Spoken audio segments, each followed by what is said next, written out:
This is going to move past some few heads, but this is what it is.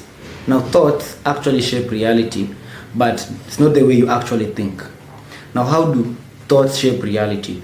If you understand the principle of mentalism, simply states that everything which exists was first an idea. Then you have to know that nothing exists that was not once an idea in the mind of somebody out there. Now, thoughts shape reality, but not just thoughts. Emotional charged thoughts. That's why you can think about being rich every single day, but you're not rich, or you don't become rich. The reason is your emotions or your thoughts are not charged by emotions. Remember, thoughts are electronic in nature, and emotions are magnetic, because emotions simply means energy in motion.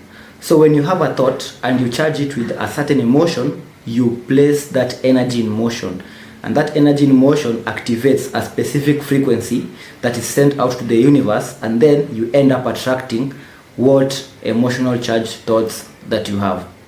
That is why maybe you might have a spouse or a significant other, and you're always having thoughts of them cheating and things like that. But then those thoughts, you charge them with the emotions of fear, with the emotions of anger and such.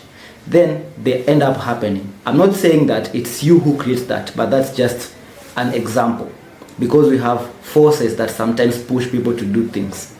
But in the context of thoughts, you have to know that you cannot control your first thought, but you can actually control your second and your third thought. So what I want you to do is, I want you to be aware. You have to learn to practice awareness. So whenever a thought pops up into your mind, you have to be mindful and present in that moment to know that a thought has come up in my mind. And a thought happens in a way that it can be a visual thought, or it can come as a way of a voice.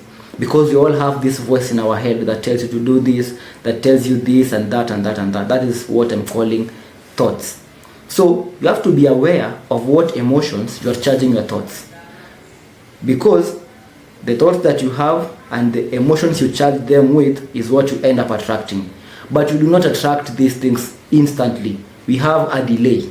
And that delay is caused by the principles that govern the third dimension. Principles such as time and space. We all know that if you want to create something, you can't just create it instantly. You have to move through time and space to create it. If you want to prepare food, you can't just click like that and food appears. You have to do the process of preparing that food. And that is the same process that the thoughts and emotional charged thoughts actually go through in order for you to create your reality. And that's why you have to be very, very aware of the thoughts that you have. And that is where meditation comes in.